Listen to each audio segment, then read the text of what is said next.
Welcome. So Hello. this is the next installment of Lexington Learns, and I am talking to Tanya Gisolfi-McCready and Mona Roy. They are the chair and vice chair, switched, of the Human Rights Committee here in Lexington. The important thing is they're very invested in the Human Rights Committee and they lead a lot of the initiatives that are going on. So welcome. Thank you for talking with me. Thanks for having us. Yeah, it's a pleasure to be here. Thank you. Well, here, there, yeah, I mean, we're all Here virtually. Your lovely welcome room. Exactly. That's right. That's how things work these days. So tell me first what the Human Rights Committee does in Lexington. What's your focus? What have you been working on? So we are a committee under the board, let me say it right, under the select board, still getting used to that, under the select board. And typically each member has a term of 3 years and the terms are staggered. And the mission of our committee, you can go to our website for the long explanation, but it's kind of threefold in my mind really is we have public advocacy, which includes recommendations made to the select board and to the school committee through a civil rights lens. We occasionally address conflict through consultation with the parties involved to try to resolve it. Okay. And I think probably our two biggest roles, I said threefold, but it's really fourfold, is sponsoring educational programs. We did No Hate November, and it was wonderful to have the chamber's support and participation in that. Thank We you. also do the big community conversation on race during Martin Luther King weekend, and we also celebrate the state observed Race Amity Day in June. And we also do smaller programs throughout the year, and we also partner up with other organizations and co-sponsor those programs. So, and then the last thing that we do, which is ongoing, is we look at systemic spaces, again, through a civil rights lens, just because it's part of understanding what's going on is to take a look. And so that's pretty much I think that pretty much puts it in a nutshell, though I would ask Tanya to certainly step in if I missed anything. No, I think that's great. We have, because Race Amity Day is on Sunday, which is also Pride Week usually in Boston, and Pride Day, the parade's usually on Saturday. We have also tried to make sure that we partner with Lex Pride locally here in Lexington, because they tend to do their Lexington celebration on Sunday, and that's also Race Amity Day. So we do try to partner with them so that we are making sure that we're supporting everyone. Well, it's an expansive view of human rights, right? I mean, that is the inclusivity is absolutely the point. Yeah. And there's a lot of intersectionality, which, I mean, we could get into that, but, just because you might be a disabled brown skinned person, right? So you're crossing multiple, so intersectionality is really important too. And we're trying to make sure that we are thoughtful about all of those spaces for our entire community. Right. Well, thank you. I'm very glad that there are people dedicated to thinking through that for the community, because it's come to the fore. A lot of these issues have come to the fore through, the recent election and the protests that took place over the summer and terrible incidents of violence. And so it's good, I think, that this community conversation is ongoing. It isn't a one-day thing, right? No, yep, it's definitely not. Right. Not a one and done. So, Lexington is a very friendly and neighborly community, but does that sometimes hinder looking at these issues? I mean, how do people in Lexington respond when you bring up an incident that has come? Well, so it's I'll take a step back. We don't bring up incidents too often. Oftentimes if there's a specific party conflict, we work directly with the parties, and those details aren't necessarily shared with the public. Sure. But we might just be more vague. But I think where it can be, this is always tricky. We're a nice town. We're a nice town. We're a progressive town. We're a friendly town. We're neighborly. And I do want to give a shout out. I grew up in the South where people are very neighborly, and then when I was here, I thought, oh, will people be just as neighborly? They don't make Jell-O salad here, but our neighbors are awesome. Yeah. So I want to say that we have wonderful neighbors, but I think you can be neighborly and there can still be inequities systemically within a town. So I don't think those are things that necessarily conflict. So you can you can say, wow, I get along great with my neighbors. They're so awesome. We never I think. don't think they conflict at all. I think that's the big problem that we often have. Right. Is that, oh, well, so-and-so's really nice, therefore they couldn't have meant that they're a really good person. Yes. Therefore, they must not be racist, or they must not be anti-Jewish, or they must not be whatever the thing that we're going to say that they must not be. But the problem is, we're complex human beings. We're all of those things. We're whatever the thing is, racist, anti-Semitic, whatever, we're that, and we're super nice, right? And that's the problem I think that we have, especially in Lexington and other similarly situated places where, we're all doing pretty well. I mean, everyone has their struggles, but as a town and as a community, we're all doing pretty well. Our kids, some are not getting their needs met with our pandemic hybrid mode. In fact, I would say our special needs kids are particularly at risk right now. That's a huge concern. But in general, most of our kids have computers. They have access to pretty decent internet. Most of our kids are having no food scare shortage.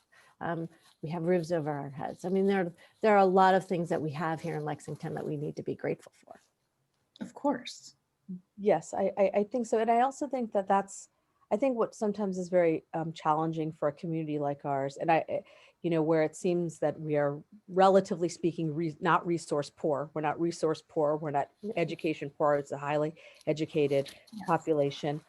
And then when inequities are brought up, and this is well-known public information, for example, discipline disparities, some group in Lexington, it's getting better, certainly under our new superintendent. Let me give a shout out to her, but still previously it was 5 to 6x for African-American students, which is quite a lot if you think about it. That especially considering what a small population they are in our town. And then for disabled students, it's about 3 to 4x. And so it's, that's just one example. And then, where there's discipline disparities, achievements disparities sort of on the kid end. And then on the other side, on the adult end, when we look at, we have I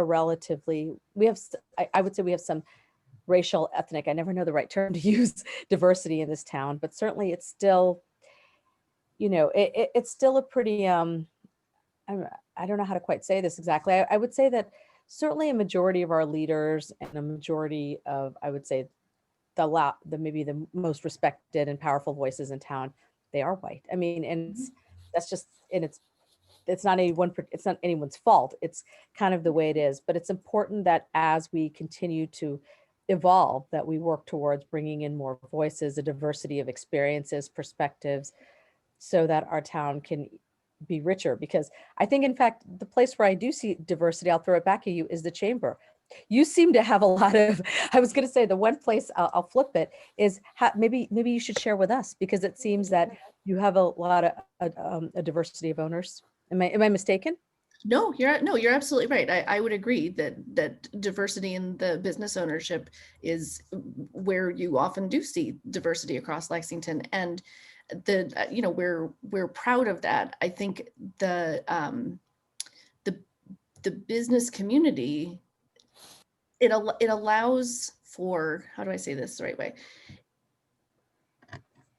The business space, I think, is a space that starts out neutral, right? Commerce is not controlled by any ethnicity or upbringing or educational background or disability, any of that.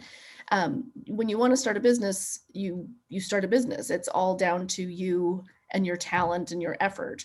So it's not totally a level playing field. Obviously, different people have different access to resources and so forth, but it's at least a place where it's much more based on merit. If you're going to start a company, it's most likely to succeed or not based on your own innate talents and efforts, and what you bring to the table, and who you are is a big piece of that. Can I ask you, do you have as much representation outside of the center of Lexington as you have right in the center shopping district? We have, I think you would be surprised, actually, we have over 200 members. So Okay, cool. yeah, the center businesses, obviously, that's a core area for Lexington, but we have a lot of entrepreneurs that you wouldn't even realize. That's something that we've actively been working on through the pandemic, is reaching out to home-based businesses and Yeah. solopreneurs. We have a wonderful board member, Rebecca Moore, who works with female founders on growing their companies. And she's based here in Lexington, in a nutshell, consulting. And so we have worked, and we've worked with the Economic Development Office to try to make sure we're reaching. That's the tricky part sometimes, is reaching the community, because if they are not a center business, or they're not part, they're not well hooked into the select board or connected with the Economic Development Office, we want to make sure we're reaching the people who are not on all the usual channels. We got to find, unusual channels to reach out to people who might not be hearing the message.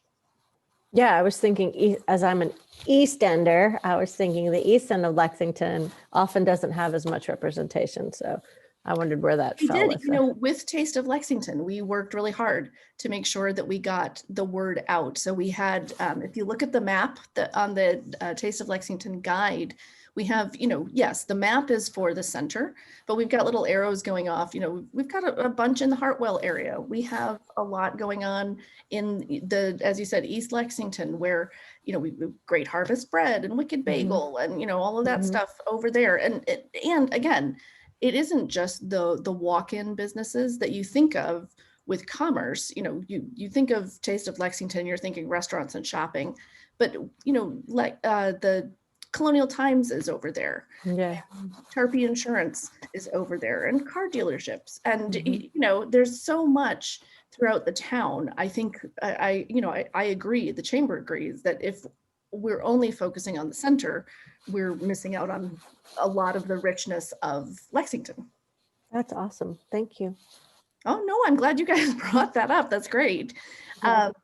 That we have, I mean, I don't want to overstate it, but I think that it's my understanding just from other business owners that it has a diverse membership. And so I think we strive, that's a place where, as without restating the obvious, that's a place where there is a lot of diversity, and hopefully we'll continue to be, continue to have that as a goal. I think where business owners feel welcome to join the chamber. I'm sure that is the case. I think where we struggle in town is we don't even realize. So there's a motivate. You kind of put it in there's a motivation certainly by the chamber to have more people join, to have strength in numbers, to work together. So we need to find that same kind of motivation, I think, for everything else in town, whether it's town meeting, whether it's these committees, whether it's the PTAs, whether it's I'm trying to think of other things that have the top of my head, but just any or these neighborhood organizations, anything where, we have a lot of diverse racial and other kinds of diversity in this town, but that doesn't necessarily mean that those people come forward to join organizations. And whereas I think I think the counter example of the chamber is that, you're motivated. That is the truth. You're motivated. So I wish we could find the same motivation that the chamber has to encourage other businesses to join. We need to have that same kind of feeling, of recruiting people of all perspectives and backgrounds, so that our town is as rich as the way you described the way you described the Taste of Lexington. That's how we want our community to be. So I think it's a really good parallel and a good partnership. I do very much. And in fact, we are very open to partnership. I'm so glad that we're having this conversation, because Me too. This means that I've met you, right? Yeah, which I want to piggyback off of what Mona just said, because we're so thrilled that Cleve represents the Human Rights Committee on at the chamber, and I'm speaking a little bit for you, Mona, so jump in and interrupt, but we totally believe that the best thing we can do as the Human Rights Committee is to partner and be partners with all of the other organizations and places in town. We are stronger when we partner with the police department. We are stronger when we partner with the schools, when we partner with the select board and the town manager and our chamber to build a better space for everyone. I loved about No Hate November. And Yeah. we were so grateful that you pulled us in, right? Because That's all Mona. You got props to Mona for that one. it's an Enjoy it. opportunity to learn. And I think that's a huge piece of this, right? The conversation's never done. The learning's never done. The Yeah. stretching and growing is never done. So just through No Hate November, Carol DeLugie, who made our video, she's our board chair. Yeah. Moving, it's still moving. And you know, she and I learned a lot, and that's how we got connected with you. And now I know you're putting on some racial equity training coming up, so Yeah. I got on your mailing list, and so now I'm attending the training coming up, right? I mean, this is, I think when you talk about how you bring more people in and create some momentum, this is how you do it. It's some of it really is, it's one-to-one relation. It's building relationships. Yep, absolutely. Which is Well, and take this as a personal invitation to come to MLK Day. We start early in the morning, and we have community conversation. And that's the key, is to get people talking and hear what's going on in town. So it's a really great opportunity to sit with community members and hear their concerns and listen to hopefully a little education piece on MLK and healthcare, which is a focus this year. Oh, okay, good. Yeah. It'll be a little different than in past years, because of course it won't be in person, so it's not as fun. But I may, if I'm not out of turn, may I give a shout out to, I believe, a chamber. You said Wicked Bagel. Yeah. So last year, Wicked Bagel supplied all of the very Super delicious awesome. bagels for our community, and he said that he was really happy to do that and support the work. Very generous. We've had very generous donations. So he's very nice. We have wonderful business owners, right? That's one of the great things about the businesses in Lexington, is they really care about Lexington. They live in the town, or they live very close by. They're very invested in seeing the whole community do well. They care about their customers. Yeah. In fact, awesome. Not to pick on Wicked Bagel again, I don't know if he's watching, but I also believe Wicked Bagel does something else that other businesses also do, but I'd love to see more of, as well as, I don't know, was Rankatories a part of the chamber? I wasn't sure if Rankatories was also part of the chamber. Yes. So they both make a point of giving opportunities to differently abled people. Mhm. And I think that's something that should be highlighted and celebrated, because everybody deserves a chance to contribute to society. Absolutely. And a big part in my mind, when I think about the chamber, you know, when businesses give people who are a little different an opportunity to do something, then that's how they thrive. Yes. And so, I mean, I'm not to take away from anybody else, I just happen to know Wicked Bagel and Rankatories. Yeah. And you know, of course we'd be happy to highlight any of it, because I think it's wonderful to let people know. They're actually, you know, I think they're very modest in a sense. They're like, oh no, it's fine. You know, we're happy to have them. It's fine. But I think it's important, as the chair of the Human Rights Committee, and I would ask Tanya also, I think she would agree with me, that we make a point of celebrating all that's, you know, there's a lot to, we can go on and on about disparities for hours, but I would really like to highlight what we can do to make it better. And that is something, giving someone a chance to work and to contribute is making it better. That's making it better, you know. And I think, I mean, I'm hoping down the line, you know, the chamber, once the pandemic is certainly first and foremost in our mind, but as we move There's forward, a light at the end of the tunnel now. I hope so. But I think that I'm looking forward to partnering with the chamber in terms of really looking for just inclusive messaging. I know that a lot of the members do open to all, and then just having just inclusive messaging, inclusion opportunities, you know, because I know that we need those opportunities. We need those opportunities for, you know, not just our, you know, disabled adults and I guess older children, I would call them, you know, 18, I don't know, I guess it's sort of children. Young adults. Young adults. Thank you. I couldn't get the term. And that's a wonderful thing. But I know that you wanted, I recognize the time. I know that you wanted to speak about some of the training.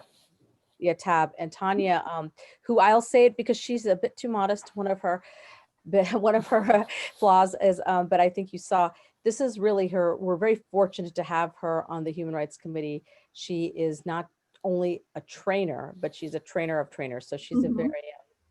we're very fortunate to have someone like that in Lexington and on the Human Rights Committee. And she's really done some life-changing training. So I certainly would want her to talk about that whenever Yes. you're ready. Yeah. Okay, so I know you asked a couple questions, and I did a little bit of my homework and pulled up some stuff, but I can't remember right now what your question was. Oh, well, coming out of the No Hate November, the term active bystander training was new to both Carol and me, Okay. and it prompted conversations around that, which is great. But so for people who don't know, what is active bystander training? How do you be an active bystander? Okay, so obviously we all know what a bystander is, right? Someone who sees harm happening and for whatever reason doesn't take any kind of action at all. An Right. active bystander is someone who chooses to get involved and take an action. And you can take the action, and the big thing, and you're going to be there tomorrow, right? So you'll get to hear all this in real time through the training, but an active bystander takes the action, and you can do it in real time at the moment, or you can do it after the act, after something's happened. So when someone's been targeted and harmed, you can help that person maybe in the moment or after. And that's a really important part of what we believe in active bystander training. So an active bystander is just someone who took an action, who actively tried to make a difference. So it doesn't mean that you are, showing up with the cavalry or something like that. Absolutely not. In fact, it's all from an individual. That our training is all based on a single individual, except one of the things that you'll learn and what's really important is to recruit allies. And like that's a key factor. And you'll almost always, there are other people around when something's happening. It's very rare that you see harm happening all by yourself. It happens, but it's more rare. And you mentioned something about the workplace, and there are so many examples of workplace, like Google. There's a lot that happened at Google and other tech companies where employees were not happy with the decisions that the upper echelon administrative level was making, and they spoke up and they made change. So that's active bystandership. That's saying this isn't okay and we want to see change. And I know there's a huge movie on, I think it's Netflix, might be Hulu, but I think it's Netflix, all about, it's a documentary about a lot of these tech people who are really upset with the way technology is being used, and a lot of the technology they developed, and that it is really roping in young kids, and it's gathering too much of our information. So like there's another, that's an after the fact, because most of them have left their companies, but then they're trying to do different things to act back. So there's active bystandership, and that's in the workplace / in a new workplace because of what they saw in the workplace. That's great. No, that's really helpful. Thank you. And I am also mindful of our time, so I'm going to wrap up, but I did want to tell you, I don't know if you knew that you had this impact. So after the No Hate November video that Carol and I made, we agreed and we put it to our board, and the board agreed that we should have as one of the tenets of the chamber that we're not only are we fostering, the economic climate, but that we're fostering an equitable climate Awesome. through Lexington. And That's awesome. that is, we're in the process of revising our bylaws, and so we've added that to our guiding principles to make the business community awesome. welcome. So thank you very much. Because that's awesome. Yeah. Thank you. We are, as we said at the beginning, we're all good people, and yes. no one is setting out to do harm. I think we want to give each other the benefit of that doubt, but there are also always opportunities to do more and to learn more and to change, even if it's a very small change. You pivot toward inclusivity. Yes, absolutely. Trying to be better and a little bit more empathy towards others instead of assuming that you said that with ill intent, that maybe you said that because you have a different perspective. And maybe if I gave you a second to explain that perspective instead of immediately assume, we're in a better space. Yeah, right. Right. Yes, yes, I endorse everything she said. I think that, and I'm so grateful to the chamber. I think that really this Yeah. is there. I think having the leadership of bodies like the chamber really makes for an opportunity for everyone to grow. And certainly we certainly can continue to learn from each other. And we look forward to supporting any of these initiatives. Absolutely. We'll absolutely be reaching out to you. I think our as we move forward, I think it's most important to us that we all work together and partner. As Tanya said, we've been very fortunate to be able to partner with the cultural groups, the schools, the town, and so partnering with the chamber, like also partnering with the chambers is going to be wonderful. So thank you so much. So Thank- grateful for your time. No, Yeah, really. thank you, Erin. I like the synergy that's going on because I feel like we're learning from you and you're including us, and things will only get better through that kind of interaction. So Absolutely. I'm really excited. Thank you. very much for being here. Yeah, you too. Everybody have a good rest of your day. Yeah. Take care. Bye-bye. Thanks.